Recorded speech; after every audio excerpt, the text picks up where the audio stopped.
Sa last episode natin about Seattle na na-relocate sa Oklahoma City, maraming comments about sa mga dating teams na lumipat ng city o nagpalit ng pangalan. Kaya this episode, subukan natin balikan ang mga lugar o cities na may NBA teams na na-relocate kagaya ng sa Seattle. Game?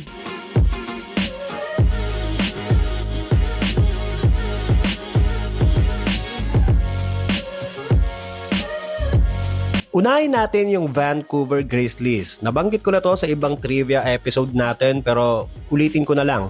Ang Vancouver ay isa sa dalawang Canadian team na parte ng expansion team noong 1995. So, dalawa sila ng Toronto ang Canadian team dati. Ang team ay nagtagal lang ng 6 na taon from 1995 to 2001. Sa 6 na taon na yon, halos bottom team sila lagi sa standings. Lowest winning percentage pa sa history. Hirap makapasok sa playoffs na resulta ng kakaunting fans na nanonood sa kanilang mga home games. Nasabayan pa ng mahinang Canadian dollar kumpara sa US dollar noon. Parang yung income ay mostly Canadian dollar pero yung gasto sa liga at sweldo ng mga players ay US dollars. So, egol nga naman. Isa pang dahilan, mas malakas sa Vancouver ang hockey at ibang sports scene kaya yung talunan na Grizzlies bahagya na mapansin. Yung Toronto kasi may hope pa kahit papano lalo na nung Vince Carter era. Kaya nung 2001, inapprove ng NBA ang relocation ng Grizzlies papuntang Memphis, Tennessee. Kaya yan na ngayon ang kilala nating Memphis Grizzlies.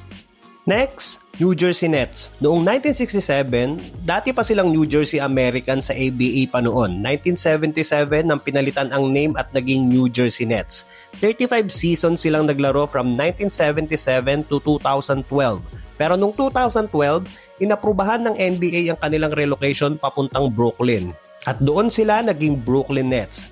Gaya ng Seattle, nagsimula din ang lahat ng magkaroon ng bagong owner ang franchise noong 2004. Pero at least, hindi urgent. Sa Seattle kasi, excited eh. Ang pangunahing dahilan, arena at market strategy. Ang bagong Barclays Center sa Brooklyn ay parte ng malaking redevelopment project at ideal din ito para makuha ang mas malaking media market ng New York area at para maging first major pro sport team sa Brooklyn since 1957. Kaya mula New Jersey, naging Brooklyn na ang Nets simula 2012 to 2013 NBA season at doon sila mas lumaki bilang brand at cultural identity. Sunod, San Diego. May team din dati sa San Diego, ang San Diego Rockets mula 1967 to 1971. Kasabay nila halos pumasok ang Seattle Supersonics. Dahil sa mahina ang attendance sa mga home games at financial issues, nabenta ang team at nilipat sa Houston, Texas bago magsimula ang 1971 to 1972 NBA season. Ang team ay kilala bilang Houston Rockets at ang pangalang Rockets ay naging maswak sa Houston dahil sa koneksyon nito sa aerospace at NASA. Mas naging matagumpay ang franchise sa Houston at nagkaroon pa ng back-to-back championship noong 1994 at 1995. Next, Buffalo Braves. Ang Buffalo ay isang lungsod sa upstate New York, malapit sa border ng Canada sa Great Lakes region. Ito ang lugar na dating home ng Buffalo Braves noong 1970 to 1978 bilang NBA expansion team. Pero nagkaroon ng ownership swap. I mean, yung owner ng Buffalo Braves at owner ng Boston Celtics noon ay nagpalitan ng franchise o ownership.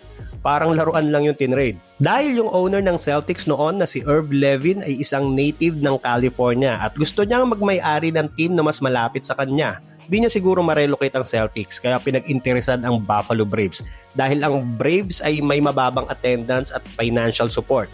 Doon niya nilipat ang Braves sa San Diego, California at ginawang San Diego Clippers.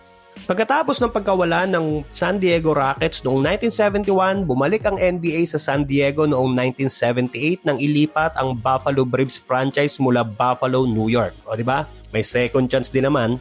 So eto na yung ikalawang team sa San Diego. Paglipat ng franchise sa San Diego, pinalitan ng pangalan at tinawag na San Diego Clippers na kinuha sa mga Clipper ships na makikita sa San Diego Bay. Kung ang dating San Diego Rockets ay halos 4 na taon lang nagtagal, ang San Diego Clippers ay 6 years naman. So ganun pa din. Hindi sila nagkaroon ng stable na fanbase at nagpapatuloy ang mga problema sa performance at support. Pakalawang beses na yan.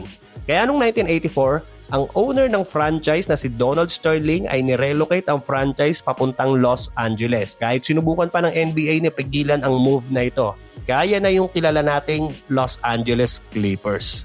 Next, St. Louis Hawks. Ang St. Louis sa Missouri ay may isang NBA team na nanalo ng title noong 1958 as St. Louis Hawks. Pero dahil sa maliit na arena at mababang attendance, nabenta ang team noong 1968 sa grupo ng mga businessmen mula Atlanta, Georgia. Pagkatapos ma-approve ang sale, nilipat ang franchise papuntang Atlanta at doon sila naging Atlanta Hawks simula 1968 to 1969 NBA season. Ang bagong owners ay may arena at development plan para palakihin ang sports market sa Atlanta, kaya yon ang dahilan ng relocation. Next, ito naman ang iba't ibang cities na pinagmulan ng Sacramento Kings. Ang franchise ngayon na kilala natin bilang Sacramento Kings ay nagsimula noon sa Rochester, New York bilang Rochester Royals at nanalo pa sila ng NBA title noong 1951. Pero noong 1957, lumipat sila sa Cincinnati sa Ohio at naging Cincinnati Royals.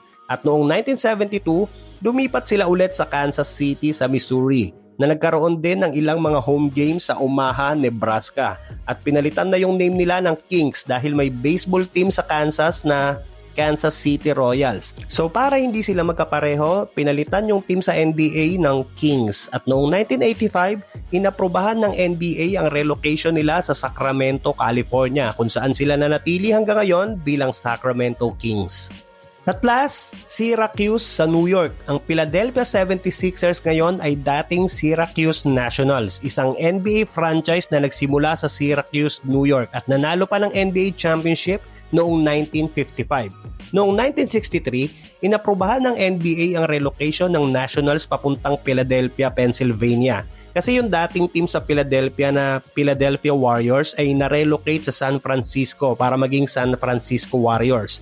Pagdating sa Syracuse Nationals sa Philly, pinalitan ang pangalan ng team at tinawag na Philadelphia 76ers na kinuha sa year 1776 bilang tribute sa Declaration of Independence. Mula noon ay naging isa sila sa mga historic franchise sa liga at nagkaroon ng maraming big wins sa NBA. Madami pang cities ang may mga NBA team na dati. Hindi ko na maisa-isa. Yung mga hindi ko na isama, paki-comment na lang sa baba. Paki-like naman ang ating video at baka naman paki-subscribe na din ang ating channel para sa mga susunod pang NBA kwentuhan.